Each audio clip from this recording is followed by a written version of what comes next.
বিশিষ্ট শিল্পী কুল বৰুৱাৰ দেহাৱসান শিলপুখুৰীৰ নিজা বাসগৃহত ৮২ বছৰ বয়সত নিশা শেষ নিশ্বাস ত্যাগ কৰে বৰুৱাই অনাতাঁৰ কেন্দ্ৰৰ নিয়মীয়া শিল্পীগৰাকীৰ মৃত্যুত শোকস্তব্ধ হৈ পৰিছে শিল্পী সমাজ 1938 চনত গুৱাহাটীত জন্মগ্ৰহণ কৰা কুল বৰুৱাই তেজপুৰত আৰম্ভ কৰিছিল শিক্ষা ইয়াৰ পাছত কটন মহাবিদ্যালয়তো অধ্যয়ন কৰি সংগীতৰ ক্ষেত্ৰখনত খোপনি পুতিছিল বিশেষ এৰাতি প্ৰভাতী পক্ষীৰ গান বৃষ্টি শ্ৰীমতী মহিমাময়ী আদি চলচ্চিত্ৰত কণ্ঠদান কৰিছিল কুল বৰুৱাই আৰু ইতিমধ্যে বিশিষ্ট শিল্পীগৰাকীৰ বাসগৃহত আমাৰ সাংবাদিক অভিলাষা বৰা আছে পোনপটীয়া সম্প্ৰচাৰ অভিলাষাৰ সৈতে সংযুক্ত হৈছোঁ অভিলাষা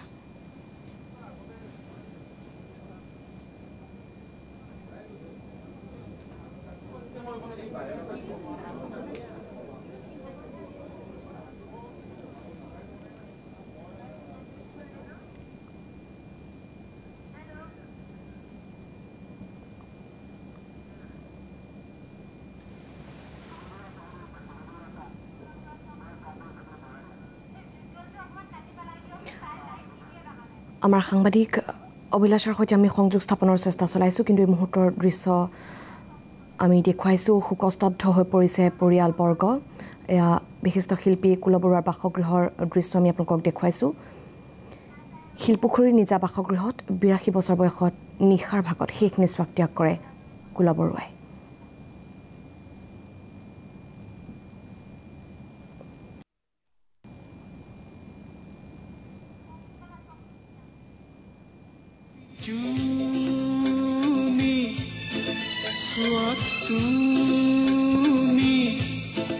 बारे बारे आरे आरे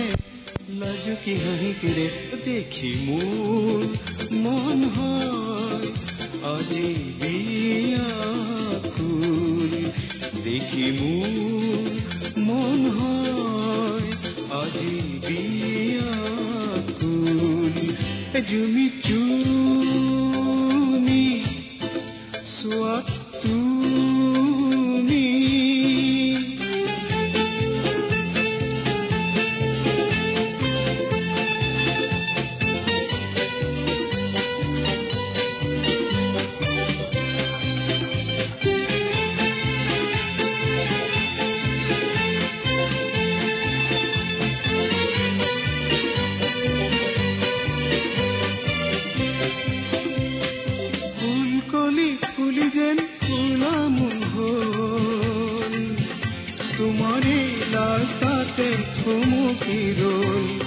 পাখি মেলিলে মোৰ মন পখিলাই পাহে পাহে তোমাৰে আহি দেখা পায় ফুল নুফুলিলে বা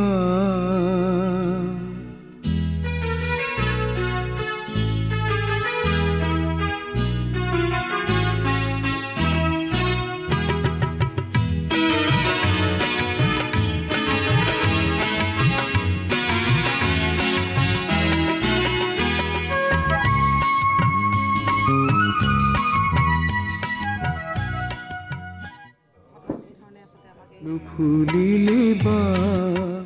কি মই গুৰুদাক লগ পোৱা শ্বিলঙৰ পৰা যেতিয়া আহিছোঁ ৭০ চনত ৰেডিঅ'ত চাকৰি তেতিয়াৰ পৰাই লগ পাওঁ আৰু ইয়াতে ৰুম এটা আছে এই ৰুমটোত প্ৰায় মানে সপ্তাহত ২-৩ দিন আহোঁ গানৰ চৰ্চা কৰোঁ তেওঁৰ গানবিলাক সুৰ কৰে মোক গীটাৰখন ধৰিব দিয়ে ছাপৰ্ট এটা লাগে তেতিয়াৰ পৰা আজিলৈকে প্ৰায় ৫০ বছৰেই হ'ল তেওঁৰ লগত যিটো সম্বন্ধ মোৰ প্ৰায় সদায় ফোন কৰোঁ আৰু তেওঁ মানুহজন খুব নিগেটিভ মাইণ্ডেড নহয় খুব পজিটিভ মাইণ্ডেড আশাবাদী মানুহ আৰু কিবা খং উঠা কথা ক'লে এইবিলাক কথা নক'বাহে মোক খঙতে কৈ দিয়ে ভাল কথা কোৱা মই যদি কিবা ডিপ্ৰেছিং কথা কওঁ এইবিলাক কথা নক'বা মোক আৰু শেষৰ ফালে তেওঁ অকণমান মানসিকভাৱে অকণমান দুৰ্বল হৈ যোৱা নিচিনা লাগি থাকে তথাপিও তেওঁ মনটো বিৰাট শক্তি আছে লাষ্টত যেতিয়া ফোন কৰি আজি এমাহমানৰ পৰা মাতবিলাক অকণমান সৰু সৰু হৈ গৈ আছে দুৰ্বল মাত তাৰপিছত কালি ১২টাৰ পৰা ঢুকালে আৰু তেওঁ যিখিনি মোক মৰেল ছাপৰ্ট দিছে যিখিনি মোক সহায় কৰিছে গানৰ লাইনত গুৱাহাটীত তেওঁৰ বাহিৰে মোক কোনো এনেকুৱা গাইড মোৰ দেউতাই আছিলে মিউজিচিয়ান দেউতাইতো কৰিব পাৰে নিজৰ সন্তান ডাঙৰ গতিকে ডাঙৰ ভাতৃৰ দৰে ককাইদেউৰ নিচিনা ককাইদেউ বুলি কৈছোঁ ককাইদেউৰ নিচিনা মানুহ ককাইদেউটো বেছি মৰম আছে দেই মোক বহুত সহায় কৰিছে মোক গাইড কৰে তেওঁ এটা গানত যিটো কথা কৈ গৈছে সেইখিনি তেওঁৰ লগত মিলিছে কেশৱ মহন্তৰ এটা গান আছে, মই যেন এটা বাটৰুৱা যোৱাই জীৱন যায়, য'তে বাট শেষ তাতে আকৌ জিৰণি হৈ যোৱা, জিৰাইছে এতিয়া অলপ দেৰি ইয়াত জিৰাইছে। ছেকেণ্ড জাৰ্ণিত পাৰ হৈ মই অহাখিনি মোৰ আগলৈ যোৱাৰ বল, আগলৈ যাবলৈ বাকী থকাখিনি এতিয়া সম্বল। তাৰমানে মানুহৰ দুটা যাত্ৰা থাকে, এটা হয় পৃথিৱীত জন্ম হোৱাৰ পৰা মৃত্যুলৈ যাত্ৰা, ছেকেণ্ড যাত্ৰা হয় মৃত্যুৰ পিছত এটা যাত্ৰা, সেইটো কোনেও নিৰোধ কৰে। সেইটো ভগৱানে গাইড কৰি কৰি ভাল ফলৰ কাম কৰিছে, কোনোবাই বহুত ভাল কাম কৰিছে, সেইখিনিয়ে ভগৱানে গাইড কৰি পেলাই তেওঁ দ্বিতীয় যাত্ৰাটো আজিৰ পৰা আৰম্ভ হৈছে।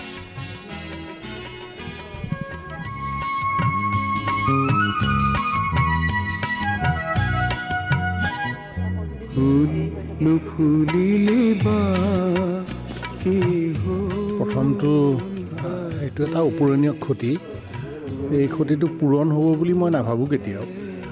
আৰু মোৰ সান্নিধ্য আচলতে কুলদা প্ৰায় 70 চনৰ পৰাই, যেতিয়া মই গীটাৰ বজাই আছিলোঁ আৰু কুলদাৰ লগত বহু সংগত কৰিছোঁ, মঞ্চত সংগত কৰিছোঁ, ৰেকৰ্ডিঙত সংগত কৰিছোঁ, কুলদাৰ পৰা বহুত কথা শিকিছোঁ। গতিকে তেনেকুৱা এজন ব্যক্তি, আৰু দ্বিতীয়তে তেওঁৰ নিচিনা এগৰাকী সংগীতজ্ঞ, আৰু তেখেতৰ যিখিনি সৃষ্টিৰাজি আছে ইমান সুন্দৰ, তো সেইখিনি আমি কেনেকৈ প্ৰিজাৰ্ভ কৰিব পাৰোঁ এতিয়া সেইটো চিন্তা কৰিব লাগে, আৰু কুলদাক আমাৰ মাজত চিৰকাল জীয়াই ৰাখিব লাগে।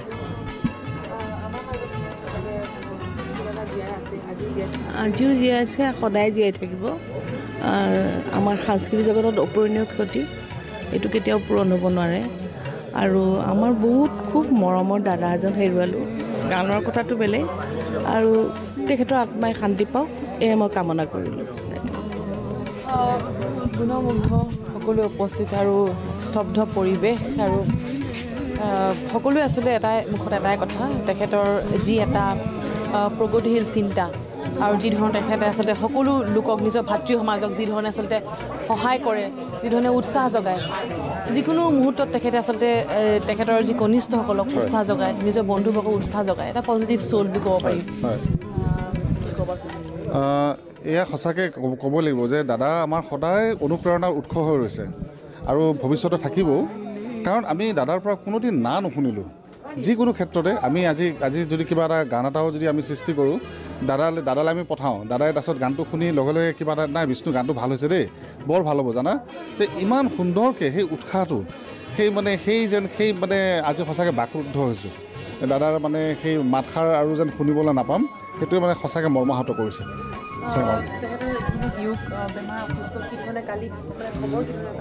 যোৱাকালি আচৰিত পাব, যোৱাকালি সন্ধিয়া মই এবাৰ ফোন কৰিছিলোঁ দাদাক, আজি আমাৰ অনুষ্ঠান এটা আছিলে, গায়ত্ৰী হাজৰিকা আৰু মোৰ কিবা গীত উন্মোচনী অনুষ্ঠান, আজি তেখেত যোৱা কথা। তেতিয়া তেখেতে কৈছে যে মোৰ খুব কাহ হৈ আছে বিষ্ণু, মোৰ অলপ গাটো বেয়া, তথাপিতো মই যাম। সেই মনোবলটো চাওকচোন, তেখেতে মৃত্যুৰ ঠিক যেন আগতো তেখেতে একদম মনৰ পৰা, অন্তৰৰ পৰা সদায় সংগীতৰ লগত সাংঘাতিকভাৱে জড়িত। এই কথাটো সদায় মনত কষ্ট দিব। আৰু সেই মই জনাত চিন্তুদাহঁতে, তেখেতৰ ল'ৰা, তেখেতে কোৱা মতে যোৱাকালি কেইদিনমানৰ পৰা খুব কাহ হৈছে, আৰু তেনেকৈ আৰু অলপ আৰ্টাৰী ব্লক আছিলে, তেখেতৰ আৰ্টাৰী ব্লক আছিলে।